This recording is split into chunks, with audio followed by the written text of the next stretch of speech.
Koitetaan vähän pinpointerilla.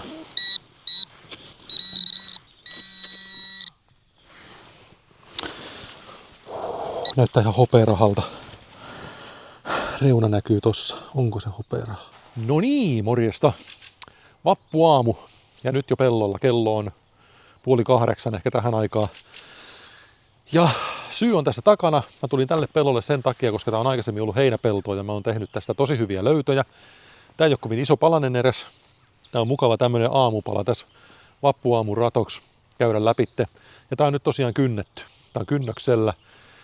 Eli nyt tää on käännetty, tätä ei ole mun muistaakseni käännetty koko tänä aikana, kun mä olen piippailu, eli 6 vuoteen, tai oikeastaan 7 vuoteen. Nyt tää on käännetty ja nyt pääsee kokeilemaan, että mitä muuta täältä löytyy niiden parin huippulöydön lisäksi, mitä tästä pellosta on löytynyt. Eipä mitään muuta kuin pidemmittä puheitta, laitteet päälle ja ruvetaan katsoa, mitä löytyy. Lähdetään vähän pienemmällä volyymella tänään aamusti liikkeelle. Kello on tosiaan sen verran vähän, että ei viitti ihan hirveästi näitä ympärillä asuvia ihmisiä häiritä. Mä menen tästä nyt ensimmäisenä penkoon hotspottia, mistä ne aikaisemmin on ne paremmat löydöt löytynyt, ja sen jälkeen käydään sitten läpi myös tätä peltoa kokonaisuudessaan. Oho.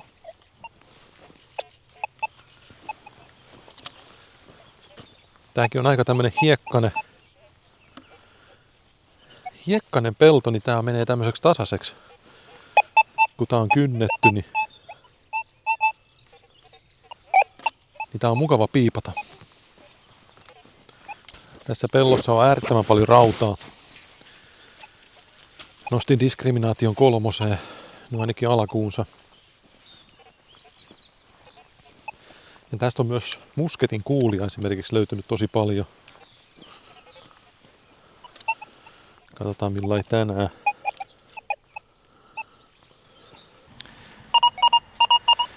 Täällä kiljuu joku komeasti. Nyt on kyllä ihan kolikon ääni. Mutta katsotaan. Tuolla näkyy reuna. Mahtaako olla kupariraha? Kyllä se taitaa olla. Onpa huonossa kunnossa.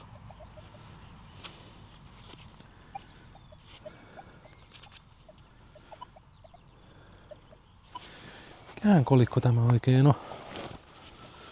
Saakohan siitä mitään selvää? Reikä siihen on ainakin lyöty. Se on ollut vissiin jossakin naulattuna kiinni.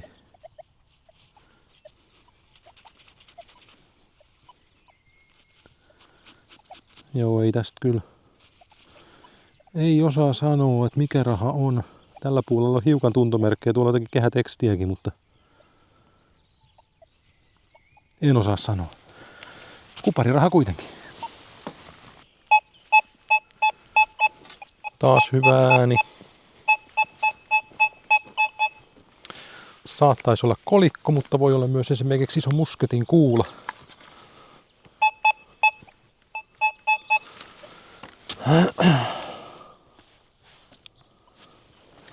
Ei ainakaan vielä osu silmään mitään mielenkiintoista.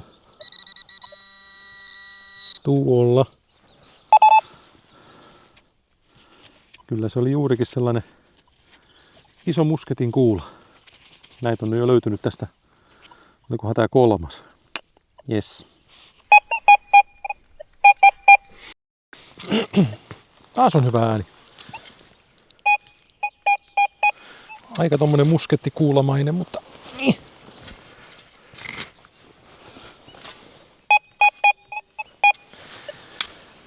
on niin sitkeä mätäs tuolla.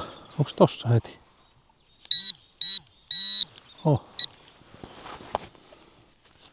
Joo, sen takia se oli muskettikuulamainen, kun se oli lyijyä. Tollanen jööti. Yes.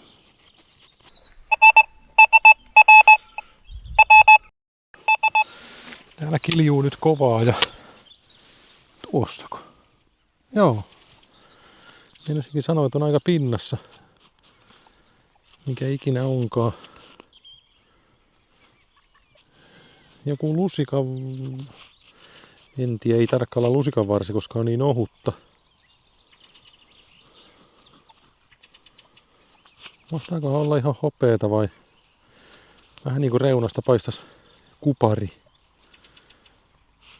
Saattaa olla alpakkaa. Niin varmaan onkin. Tää on vääntyy myös tosi herkästi. Kupari vääntyy huomattavasti herkemmin kuin hopea. Eli varmaan pinnotettua kuparia.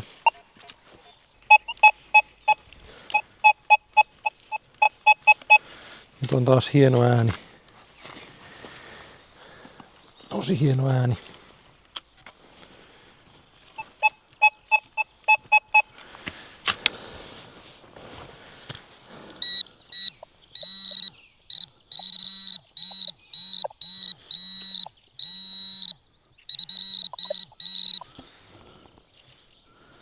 Ei, tuolla.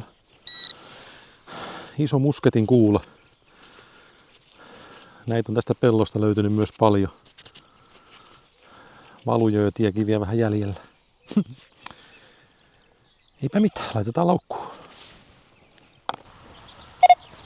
Aha. Täällä jotakin.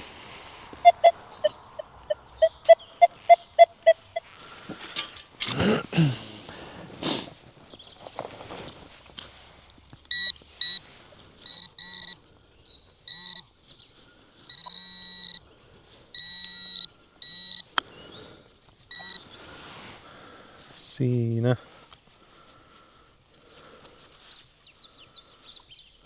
Joku katkelma jostakin. Mahdoton sanoa sen paremmin, ei mitään kuvioa eikä mitään selkeää muotoa. Elikkä niin sanottu käikäle. Täällä on jotakin. Kyllä täältä vaan ääniä löytyy tämän kynnön jälkeen. Tää on aika lailla niin sanotusti tyhjäksi piippailtu aikaisemmin tää pelto ja varsinkin nämä kohdat, missä nyt on. Täällä ei ihan hirveän montaa ääntä enää kyllä ollut aikaisemmin. Mutta nyt täältä kuitenkin jotakin nousee. Jotakin roskaa tämäkin. Ei mitään mielenkiintoista, ei taaskaan mitään kuvioa eikä selkeää muotoa.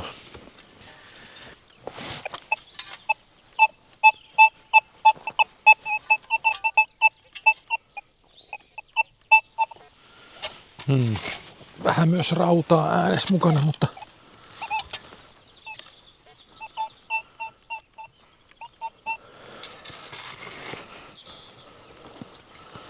toisaalta kuulostaa aika hyvältä.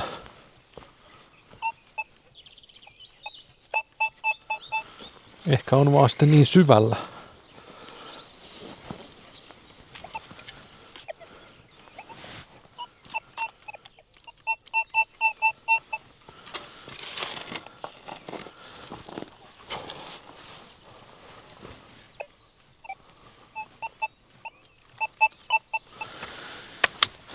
Koitetaan vähän pinpointerilla.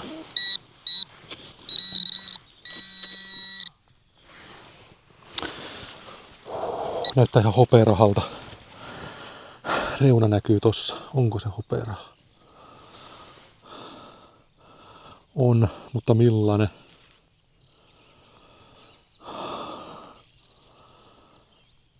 Oi jumalauti.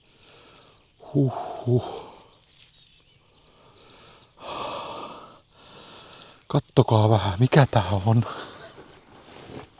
Tää on markka. Tää on marka hopeeraha. Oi.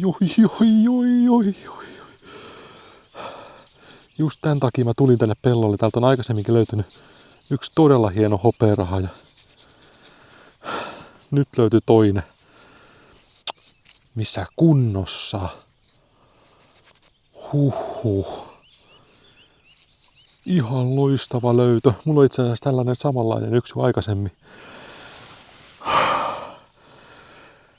Ihan jäätävä hieno löytö. näitä ei usein löydy.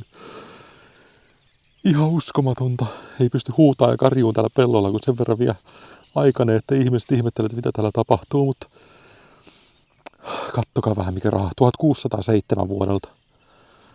Missä kunnossa, Oi, katsotaan löytyykö lisää.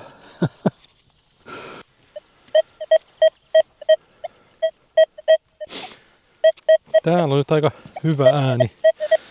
Tuommoinen nappiääni. Matala signaali, mutta hyvä selkeä ääni. Elikkä joku todennäköisesti niin sanotusti eheä esine pyörähti tuohon pintaan.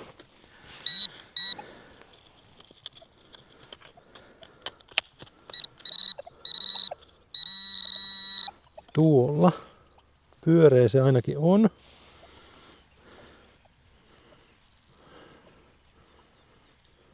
Mitä ihmettä. Ei ollut nappi, vaan toinen hopeakolikko tälle päin. Mikähän tää on? Ei mikään ihan tuorein ole tämäkään. Katsotaan, mitä sieltä paljastuu. Lyhdevaakuna. GR. Leijona toisaalta. Tää taitaa mennä myös 1600-luvulle muistaakseni. Oi. Toinen 1600-luvun hope tälle päivään. Aika nättiä. Kannatti lähteä heti vappuaamusta pellolle. Ihan mahtavaa. No niin, kurkataan sitten nämä videon hienoimmat löydöt läpitte. Siinä ensin tämä ensimmäinen pienempi hopearaha. Tämä on mielestäni myös 1600-luvulta.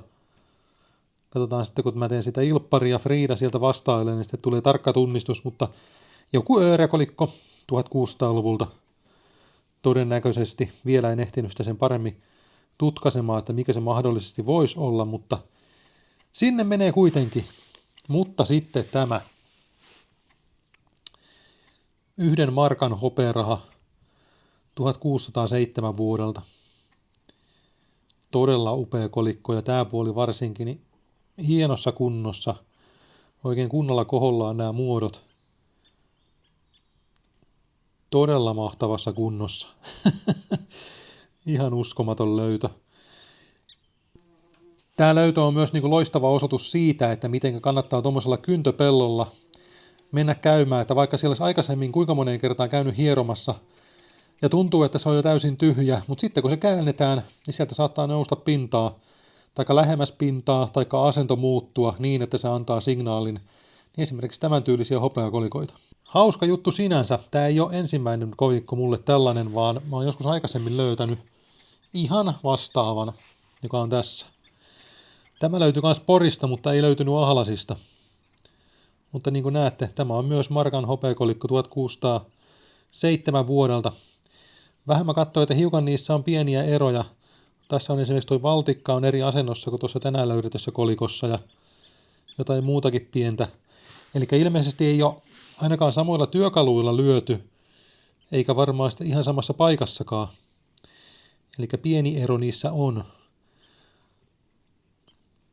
Mutta todella loistavia löytää. Mä en tiedä, aika vähissä taitaa olla sellaiset metallinetsijät, joilla on 2 kappaletta tällaisia markkarahoja löytyneenä. Ei ole todellakaan mitään yleisiä. Omalla asteikolla äärettömän harvinaisia. Sitten pitää nyt vielä esitellä tämä aikaisempi löytö. Tuolta samalta pellolta, moneen kertaan jo esiteltykin näillä mun videoillani, mutta tämä on siis se kolikko, mikä on aikaisemmin löytynyt. Tuosta samalta pellolta, lähestulkoon samasta kohtaa, mistä nousi tänään toi 1 markkana, eli tämä 4 markan hopearaha 1605 vuodelta.